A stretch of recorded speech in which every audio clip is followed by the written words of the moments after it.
தென்னாடுடைய சிவனே போற்றி, என் நாட்டவர்க்கும் இறைவா போற்றி. அனைவருக்கும் அன்பு வணக்கம். நண்பர்களே, இந்த தீர்த்த யாத்திரை பருவம் இதை நம்ம பார்த்துட்டு வரோம். இதில் ஏராளமான தீர்த்தங்களுக்கு செல்கின்றார் யுதிஷ்டர். கூடவே லோமச மகரிஷியும் அழைத்து செல்கின்றார். அங்கே நிறைய ஆச்சரியமான விஷயங்களை பார்க்குறோம் நம்ம. ஆனால் இன்னைக்கு நாம் பார்க்க போகிறது மிகப்பெரிய ஆச்சரியத்தை தரக்கூடியது. இந்த சரித்திரத்தை நாம் ஒரு 20-25 வருஷத்துக்கு முன்னாடி கேட்டிருந்தோம்னா உடனே எல்லாம் சிரிச்சிருப்பாங்க. ஆனால் இன்னைக்கு அதே ஆட்கள் வாயை மூடிட்டு போயிடுவாங்க, யாரும் வாயே திறக்க மாட்டாங்க. அப்படி என்ன ஆச்சரியம்? அன்னைக்கு கேள்வி கேட்டிருப்பாங்க, இன்னைக்கு வாயை மூடிட்டு போகிறாங்க அப்படின்னு கேட்குறீங்களா? ஸோ இன்னும் கொஞ்சம் நேரத்தில் நம்ம பார்க்க போகிறோம். இந்த தீர்த்த யாத்திரையில் யமுனை நதிக்கரைக்கு போகிறாங்க. அங்கே யமுனை நதியை காண்பித்து லோமச மகரிஷி சொல்கிறாரு, இந்த மிகப்பெரிய வில்ல வச்சிருந்த அரசன் மாந்தாதா, அவனும் அதுக்கப்புறம் அடுத்தவங்களுக்கு கொடுக்கறதுல சிறந்தவனான சோமகன், இவங்கள்லாம் இந்த இடத்துல, அதாவது அந்த யமுனை நதிக்கரையை காட்டி சொல்றார், தாங்களே யாகம் செய்தார்கள் அப்படின்றார். அப்போ யுதிஷ்டர் லோமச மகரிஷிட்ட கேட்கிறார், இந்த மாந்தாதா அவர் 3 லோகங்களிலும் பெருமை பெற்றவர். அதே மாதிரி ராஜாக்கள்லேயே வேங்கை மாதிரி பலம் வாய்ந்தவர். யுவனாஸ்வன் அவருடைய புத்திரன். அவருக்கு மாந்தாதா எப்படி பிறந்தார்? எல்லாத்துக்கும் மேலே எப்படி அவருக்கு இவ்வளவு ஒரு பெருமை புகழ் அதெல்லாம் வந்தது? அந்த மாந்தாதா அப்படின்ற பெயர் எப்படி வந்தது?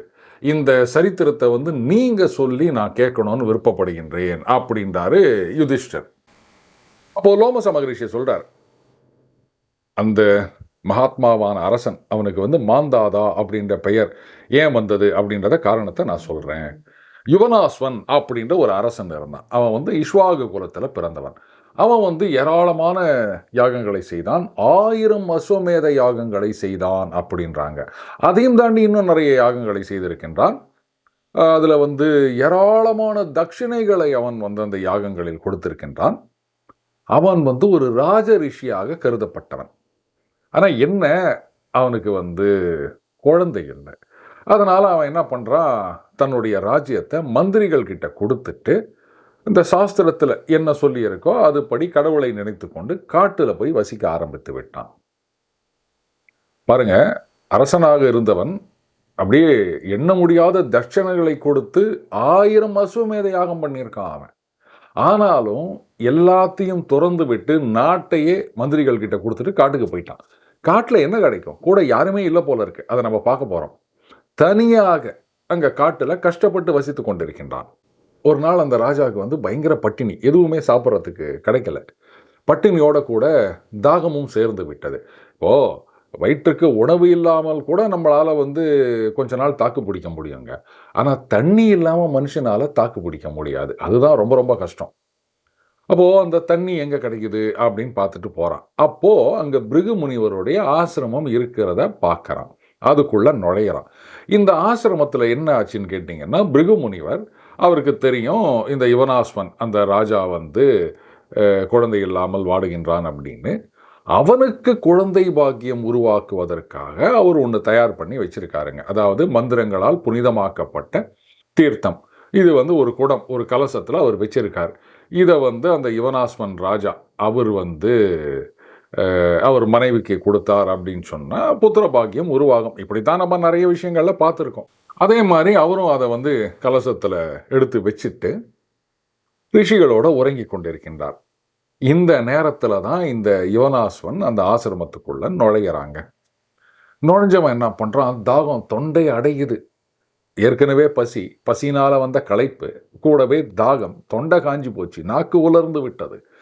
அதனால் என்ன பண்ணுறான், அப்படியே அந்த ரிஷிகளை எல்லாம் தாண்டி ஆசிரமத்துக்குள்ள நுழைஞ்சு அங்கே போயிட்டு யாராவது தண்ணி கொடுப்பீங்களா அப்படின்னு கேட்குறான். இதில் என்ன ஆயிருக்கு, அவனுடைய தொண்டை காஞ்சி போயிட்டது அப்படின்னால, ஏற்கனவே டயர்டாக வேற இருக்கேன் அப்படின்றதுனால அந்த பறவை மாதிரி காஞ்சி போன தொண்டையில் அவன் கூப்பிடுற சத்தம் யாருக்குமே கேட்கலையாம். அவனும் கூப்பிட்டு பார்த்துட்டு அதுக்கு மேலே அவனுக்கும் சத்தம் வரல. அப்போது அங்கே ஒரு குடம் இருக்கிறத பார்க்குறான். அதில் தண்ணி இருக்கிறத பார்க்குறான். பார்த்த உடனே சந்தோஷம் தாங்க முடியல. ஆஹா, தோ தண்ணி தயாரா இருக்குதே அப்படின்னு சொல்லிட்டு வேகமா ஓடி போயிட்டு அந்த தண்ணியை எடுத்து கடகட கடகடன்னு குடிச்சிட்டு குடத்தை தூக்கி போட்டான். எந்த தண்ணிய? இவனுக்கு இவன் மனைவி மூலமாக புத்திர பாக்கியம் உருவாக வேண்டும் அப்படின்றதுக்காக உருவாக்கி வைத்திருந்த தீர்த்தம். அதை முழுக்க முடக்குன்னு இவன் குடிச்சிட்டான். தண்ணி உள்ள போன உடனே ஹப்பா அப்படின்னு அவனுக்கு அந்த ஒரு திருப்தி வந்தது. இந்த நேரத்தில் அங்க இருந்த முனிவர்கள்லாம் முடித்து கொண்டார்கள். அப்படியே பார்க்குறாங்க, அந்த கலசம் கீழே கிடக்குது, அதில் தண்ணி இல்லை. ஏன்னா தண்ணியோடு இருந்த கலசம் அப்போ கவுந்திருக்குன்னும் போது தண்ணி கொட்டி இருக்கணும், தண்ணி கொட்டவில்லை. அப்போ இவன் குடிச்சிட்டான். இதை யார் பண்ணதுன்னு கேட்டாங்க. யுவனாஸ்வன் சொல்கிறான், இது நான் தான் செஞ்சேன் அப்படின்னு அவன் உண்மையை ஒத்துக்கிட்டான். தண்ணி தானே குடித்தோம் அப்படின்னு அவன் நினச்சிருப்பான், பெரிய தப்பு பண்ணிட்டோமா அப்படின்னு. அப்போது அந்த முனிவர் சொல்கிறாரு, நீ செஞ்சிருக்கிய காரியம் செய்யக்கூடாத காரியம் இது. ஏன்னா புத்திர உற்பத்திக்காக தவத்தினால உருவாக்கப்பட்ட தீர்த்தம் இந்த குடத்துல வச்சிருந்தோம். நீங்க ராஜரிஷி தான், பராக்கிரமங்கள் உள்ளவர். உங்களுக்கு புத்திரன் உண்டாகணும் அப்படின்றதுக்காக நாங்க உக்கிரமான தவத்தை செய்து இந்த கலசத்துல தீர்த்தத்துல ஒரு திவ்ய சக்தியானதை நாங்க வச்சிருந்தோம். இத குடிச்சா எந்த மாதிரியான புத்திரன் உருவாகி இருப்பான் அப்படின்னா, இந்திரன் மாதிரி வலிமை உள்ளவன், எதிரிகளை எல்லாம் அப்படியே யமனோட வீட்டுக்கு அனுப்பி வைக்கக்கூடிய வலிமை உள்ளவன், கூடவே தவவன்மையும் உடையவன். இப்படிப்பட்ட ஒரு புத்திரன் இந்த நீரை குடித்தால் உண்டாகி இருப்பான். அப்படித்தான் நான் இந்த தீர்த்தத்தை உருவாக்கி வச்சிருந்தேன். ஆனா அதை இப்ப நீ குடிச்சிட்டியே, இனிமே எங்களால கூட இதை ஒன்றும் பண்ண முடியாது. ஆனா ஒண்ணு மட்டும் நிச்சயம், நடந்ததெல்லாம் அந்த தெய்வ சங்கல்பத்தினால தான் அப்படின்றதுல எந்த விதமான சந்தேகமும் கிடையாது. என்னுடைய தவ வலிமை அதெல்லாம் அந்த தீர்த்தத்தில் நிறைந்திருந்தது. விதிப்படி மந்திரங்களால் பூஜிக்கப்பட்டிருந்தது அந்த தீர்த்தம்.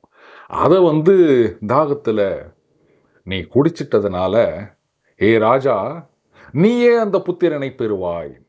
ஆனால் அதே மாதிரி அந்த இந்திரனுக்கு ஒப்பான புத்திரன் உனக்கு பிறக்கும் பொழுது உன் உயிர் பிரியாது. அதே மாதிரி கர்ப்பத்தை தாங்குவதனால் உண்டாகும் சிரமம். இப்போ 10 மாதம் குழந்தைய சுமக்கிறோம் அப்படின்னு சொன்னால் அது வெறும் சுமக்கிறதோடு இல்லைங்க, அதில் ஏராளமான சிரமங்கள் இருக்கின்றன ஒரு தாய்க்கு.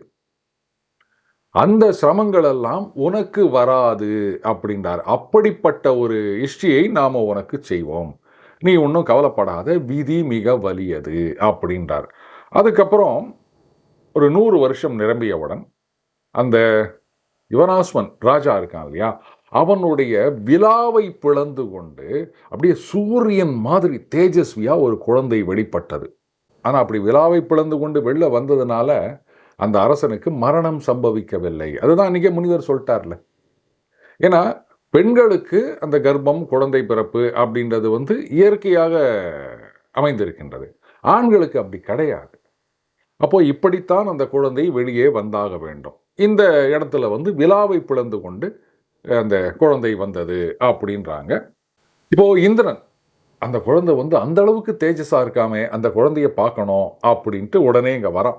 அப்போ அந்த தேவர்கள் கேட்குறாங்க, அதாவது ஒரு குழந்தை பிறந்தது அப்படின்னு சொன்னால், குழந்தை பிறந்ததிலிருந்து ஒரு குறிப்பிட்ட காலகட்டத்துக்கு அதனுடைய முதல் உணவு மற்றும் ஒரே உணவு அப்படின்னா அது தாய்ப்பால் தான்.